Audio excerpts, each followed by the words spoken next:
कल्याण ग्रामीणमध्ये भाजपनं शिंदेंच्या शिवसेनेला मोठा धक्का दिलेला आहे। सदानंद थरवळ यांचा मुलगा अभिजित थरवळ यानं भाजपमध्ये प्रवेश केलेला आहे। कल्याण ग्रामीण उपतालुका प्रमुख विकास देसले हे देखील भाजपमध्ये आलेले आहेत। डोंबिवलीतील मनसेच्या कार्यकर्त्यांचा देखील भाजपमध्ये प्रवेश झालेला आहे। त्यामुळे कल्याण आणि डोंबिवलीमध्ये भाजपनं शिवसेनेला एक मोठा धक्का दिलेला आहे। सदानंद थरवळ यांचा मुलगा अभिजित थरवळ यांचा पक्षप्रवेश झालेला आहे। त्याबरोबरच कल्याण ग्रामीणमधील उपतालुका प्रमुख विकास देसले हे देखील भाजपमध्ये आलेले आहेत। त्याबरोबरच डोंबिवलीमध्ये देखील मनसेला भाजपनं धक्का दिलेला आहे। त्यामुळे एकूणातच कल्याण आणि डोंबिवली यामध्ये भाजपमध्ये हा मोठे पक्षप्रवेश होताना आपल्याला दिसतात। पक्षामध्ये प्रवेश करणाऱ्या अनेक कार्यकर्त्यांची मते सामाजिक असो किंवा वेगवेगळ्या पक्षामध्ये काम करणारे राजकीय कार्यकर्ते असो, अशा सर्वांना जर त्यांचं भविष्य भाजपमध्ये सुरक्षित आणि उज्ज्वल वाटतं तर त्यापैकीच विकास देसले हे एक अत्यंत गुणवान आणि समाजहिताचं काम करणारे असे एक कार्यकर्ते आहेत। त्यांनी भारतीय जनता पक्षामध्ये प्रवेश करण्याची इच्छा व्यक्त केली आणि त्यांनी आज भारतीय जनता पक्षामध्ये प्रवेश केलेला आहे।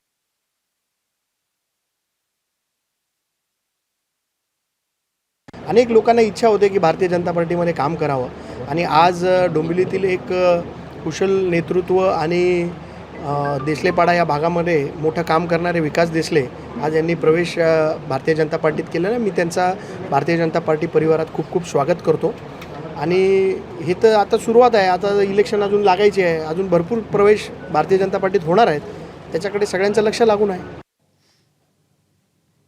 आणि या सगळ्याच संदर्भामध्ये आपण अधिक चर्चा करूयात। आमचे प्रतिनिधी वेदांत नेप सध्या आपल्या सोबत आहेत। वेदांत, भाजपनं कल्याणमध्ये आपल्या मित्रपक्ष शिंदे सेनेलाच मोठा धक्का दिलेला आहे। खरं तर शिंदे सेना आणि भाजपमधली धुसफूस काही दिवसांपूर्वीच समोर आलेली आहे, त्यामुळे याचा आता सगळा नेमका परिणाम कसा दिसून येणार आहे?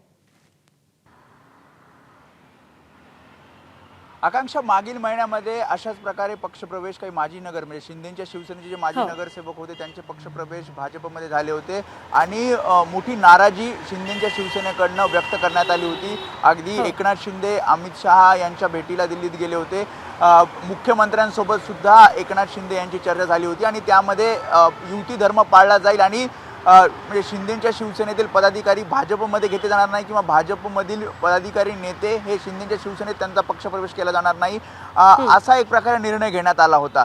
मात्र असं असताना सुद्धा अजूनही आपण बघतोय भाजपकडनं खास करून कल्याण डोंबिवली जो खरं तर एकनाथ शिंदेंचा बालेकिल्ला आहे, त्या कल्याण डोंबिवलीमध्ये अजूनही शिंदेच्या शिवसेनेला खिंडार पाडण्याचं किंवा मग धक्का देण्याचं काम सुरू आहे। हे पदाधिकारी जरी असले तरी सुद्धा हे पक्षप्रवेश काल झाल्यानंतर पुन्हा एकदा शिंदेच्या शिवसेनेनं नाराजी व्यक्त केली आहे ती थेटपणे भाजप प्रदेशाध्यक्ष रवींद्र चव्हाण यांच्यावर। त्यांचा असा आरोप आहे की रवींद्र चव्हाण हे प्रलोभन दाखवत आहेत, काही आश्वासनं देतात आणि त्यामुळे एक प्रेशर आणून हे शिंदेच्या शिवसेनेतले जे पदाधिकारी आहेत त्यांचे भाजपमध्ये पक्षप्रवेश करून घेतले जातात। त्यामुळे युती धर्म हा कल्याण डोंबिवलीमध्ये पाळला जात नाही आणि त्यामुळेच शिंदेच्या शिवसेनेकडनं नाराजी व्यक्त केली जाते। आता यावर पक्ष नेतृत्व नेमका काय निर्णय घेतं किंवा अशाच प्रकारे जे पक्षप्रवेश आहेत दोन्ही पक्षातून म्हणजे हा निर्णय झाल्यानंतर सुद्धा होणार का हे आता बघावं लागेल। यावर पक्षश्रेष्ठींचा नेमका निर्णय काय असणार किंवा त्यांची काय प्रतिक्रिया असणार हे आता पाहावं लागेल। अगदी बरोबर आहे। त्यामुळे तुम्ही म्हणालात तसं पक्षश्रेष्ठी यामध्ये काही तोडगा काढतात का हे पाहणं महत्त्वाचं ठरणार आहे। धन्यवाद या संपूर्ण माहितीसाठी।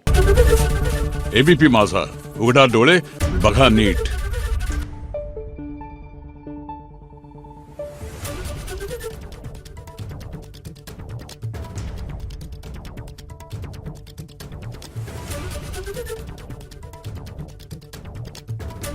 you